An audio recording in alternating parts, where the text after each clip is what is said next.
Welcome to civil services study. देखिए, उत्तर प्रदेश PCS प्रारंभिक परीक्षा की टेस्ट सीरीज चल रही थी। यह है टेस्ट नंबर 32। इस टेस्ट में हम फोकस करेंगे करंट अफेयर्स के इम्पॉर्टेंट प्रश्नों पर, जो कि यूपी पीएससी प्रीलिम्स 2020 के लिए इम्पोर्टेंट हो सकते हैं। तो चलिए स्टार्ट करते हैं। इस तरह के प्रश्न ही पूछे जाते हैं उत्तर प्रदेश की पीसीएस परीक्षा में। पिछले 8 वर्षों का इतिहास ये बताता है। तो क्वेश्चन नंबर 1 है, जब ये टेस्ट रिकॉर्ड किया जा रहा है आज है 14 मई 2020। तो क्वेश्चन नंबर 1 है, निम्नलिखित कथनों पर विचार करें। दो स्टेटमेंट है यहाँ पर, बताना कि इनमें से कौन सा करेक्ट होगा। यूनेस्को की रचनात्मक शहरों के नेटवर्क में मुंबई तथा कोलकाता को विश्व शहरी दिवस के अवसर पर 30 अक्टूबर 2019 को शामिल किया गया। भारत के 3 शहर वाराणसी, चेन्नई तथा जयपुर पहले से ही इस सूची में सम्मिलित हो चुके हैं। यूनेस्को की रचनात्मक शहरों के नेटवर्क की सूची। अब देखिए, पहला वाला गलत है, क्योंकि मुंबई और हैदराबाद को शामिल किया गया है 30 अक्टूबर 2019 को, न कि कलकत्ता को। पहला गलत है।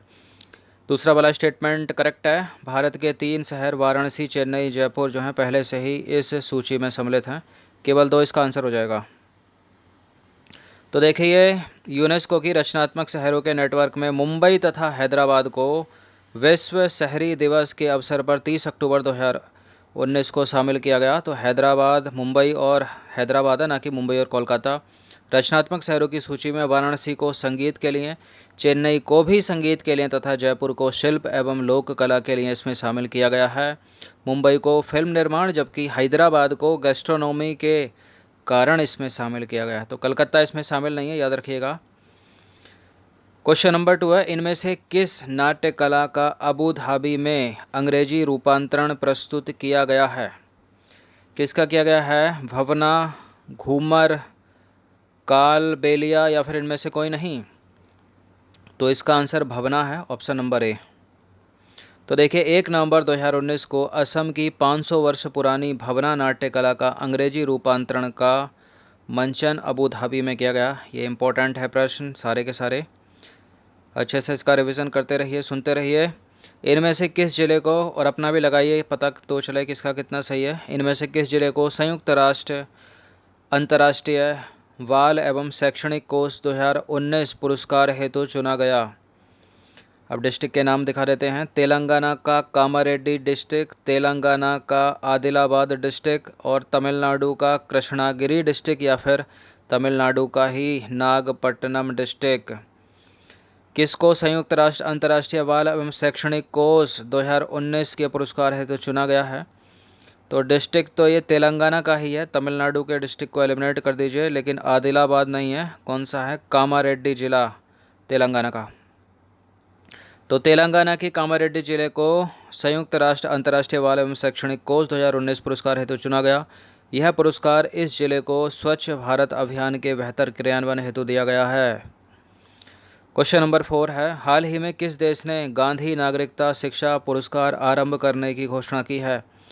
ये मोस्ट इम्पॉर्टेंट प्रश्न है यूपी पीसीएस के लिए। स्पेन, पुर्तगाल, नीदरलैंड या फ्रांस? क्या है इसका आंसर? इसका आंसर है पुर्तगाल, ऑप्शन नंबर बी। तो देखिए, हाल ही में पुर्तगाल के प्रधानमंत्री एंटोनियो कोस्टा ने महात्मा गांधी के आदर्शों को शाश्वत बनाए रखने के लिए उनके विचारों से प्रेरित गांधी नागरिकता शिक्षा पुरस्कार आरंभ करने की घोषणा की। क्वेश्चन नंबर 5 है, अंतर्राष्ट्रीय टेनिस महासंघ के द्वारा इनमें से किसको वर्ष 2019 के विश्व चैंपियन खिताब के लिए चुना गया है?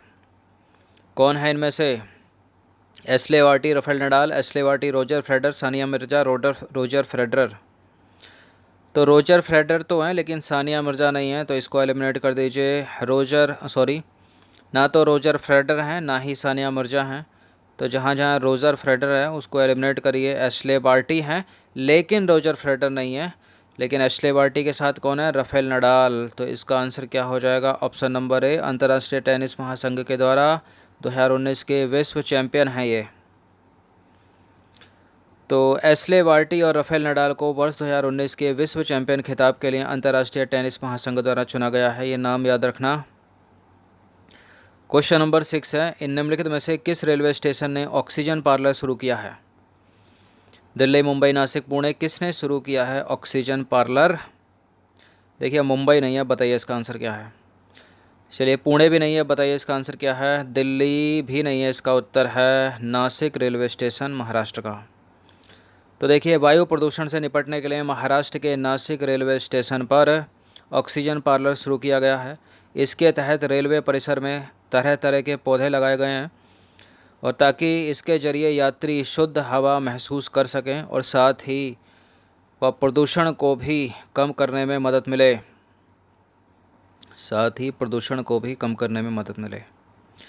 क्वेश्चन नंबर 7 है, 107वीं भारतीय विज्ञान कांग्रेस का आयोजन कहाँ किया गया?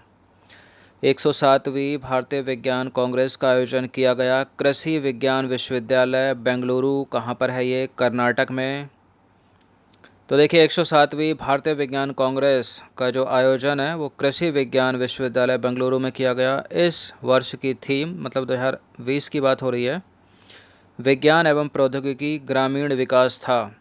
और 108वीं भारतीय विज्ञान कांग्रेस का आयोजन कहाँ किया जाएगा 2021 में? Symbiosis international university Pune. कहाँ पर किया जाएगा 108वीं भारतीय विज्ञान कांग्रेस का आयोजन? Symbiosis international university Pune. Question number 8 है, निम्नलिखित कथनों पर विचार करें। कुछ स्टेटमेंट है यहाँ पर। उत्तर प्रदेश के वन क्षेत्र में वन स्थिति रिपोर्ट 2019 के अनुसार 126.6 वर्ग किलोमीटर की बढ़ोतरी हुई है। सेकेंड स्टेटमेंट है, भारत के मैंग्रोव वनस्पति में वर्ष 2017 की तुलना में 54 वर्ग किलोमीटर की वृद्धि हुई है। तीसरा स्टेटमेंट है, उत्तर पूर्वी राज्य असम और त्रिपुरा में वन क्षेत्र की कमी हुई है। देखिए पहला स्टेटमेंट करेक्ट है, उत्तर प्रदेश के वन क्षेत्र में वन स्थिति रिपोर्ट 2019 के अनुसार 126.6 वर्ग किलोमीटर की बढ़ोतरी हुई है। दूसरा भी करेक्ट है, भारत के मैंग्रोव वनस्पति में वर्ष 2017 की तुलना में 54 वर्ग किलोमीटर की वृद्धि हुई है। लेकिन तीसरा गलत है, क्योंकि उत्तर प्रदेश के सभी राज्यों में वन क्षेत्र में कमी हुई है, लेकिन असम और त्रिपुरा को छोड़कर इनमें नहीं हुई है। तो थर्ड को एलिमिनेट करिए, इसका आंसर हो जाएगा केवल एक और दो, ऑप्शन नंबर सी। तो देखिए वन स्थिति रिपोर्ट 2019 क्या कहती है? उत्तर प्रदेश के वन क्षेत्र में 126.6 वर्ग किलोमीटर की बढ़ोतरी हुई है। उत्तर पूर्वी राज्यों में वन क्षेत्रों में कमी हुई है, लेकिन असम और त्रिपुरा को छोड़कर। क्वेश्चन नंबर 9 है, रोहतांग टनल का नया नाम किसके नाम पर रखा गया है?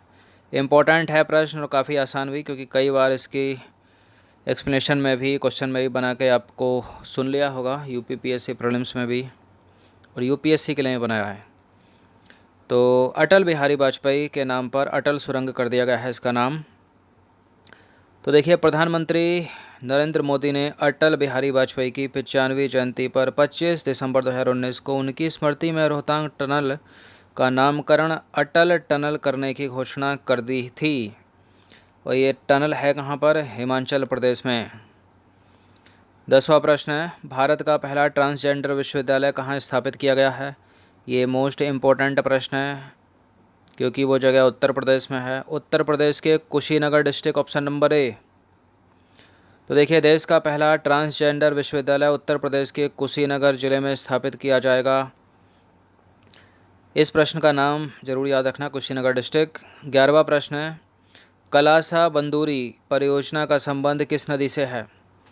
कलासा बंदूरी परियोजना का संबंध किस नदी से है? कावेरी नदी, गंगा नदी, यमुना नदी या फिर महादाई नदी? तो इसका संबंध है ऑप्शन नंबर डी, महादाई नदी से।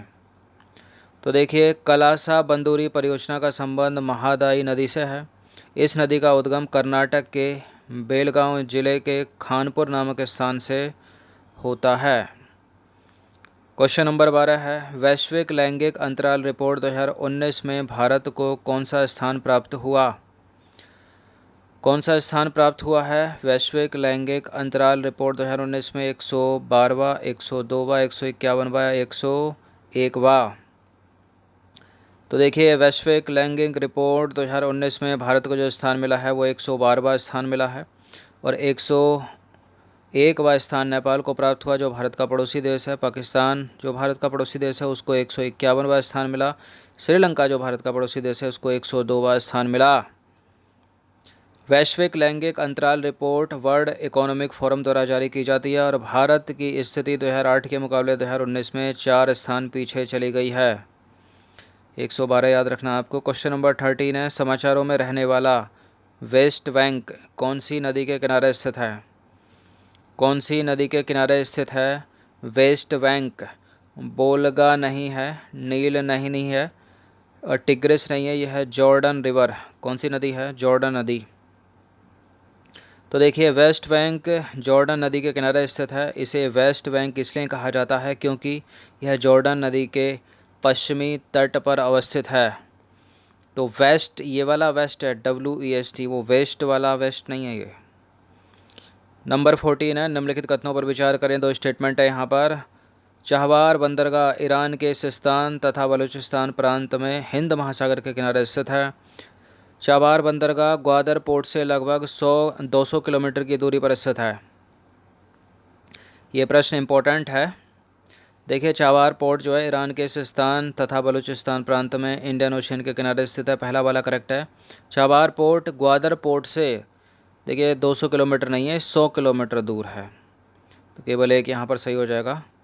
तो ये सेकंड वाली लाइन को हमेशा याद रखना। 100 किलोमीटर है ये ग्वादर पोर्ट से चाहबार पोर्ट। तो चाहबार बंदरगाह ईरान के सिस्तान तथा बलूचिस्तान प्रांत में इंडियन ओशन के किनारे स्थित है। यह बंदरगाह चीन द्वारा पाकिस्तान में चलाए जा रहे ग्वादर पोर्ट से लगभग 100 किलोमीटर की दूरी पर स्थित है। क्वेश्चन नंबर 15 है, 15वां प्रश्न है। अक्टूबर 2019 में भारतीय प्रधानमंत्री नरेंद्र मोदी तथा चीन के राष्ट्रपति शी जिनपिंग ने कहाँ पर अनौपचारिक शिखर वार्ता की थी? देखिए, ये की थी मामल्लपुरम में। मामल्लपुरम है कहाँ पर? तो अक्टूबर 2019 में भारत के प्रधानमंत्री नरेंद्र मोदी तथा चीन के राष्ट्रपति शी जिनपिंग ने मामल्लपुरम तमिलनाडु में एक अनौपचारिक वार्ता की थी।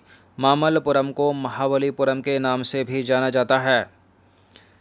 तो प्रश्न इम्पोर्टेंट है क्योंकि 12 से 15 महीने की करंट जो है UPPCS में पूछी जाएगी। मोस्टली देखा जाए तो 12 महीने की ज़्यादा पूछी जाएगी, 12 से 15 तक खींच लेते हैं। तो अच्छे से इनका रिवीजन कर लीजिएगा 1 से 2 बार। इस टेस्ट की PDF टेलीग्राम चैनल में शेयर कर दी जाएगी, वहाँ से आप इसको डाउनलोड कर लीजिएगा। धन्यवाद। हर दिन प्रैक्टिस करते रहें, किसी टेस्ट को इग्नोर ना करें।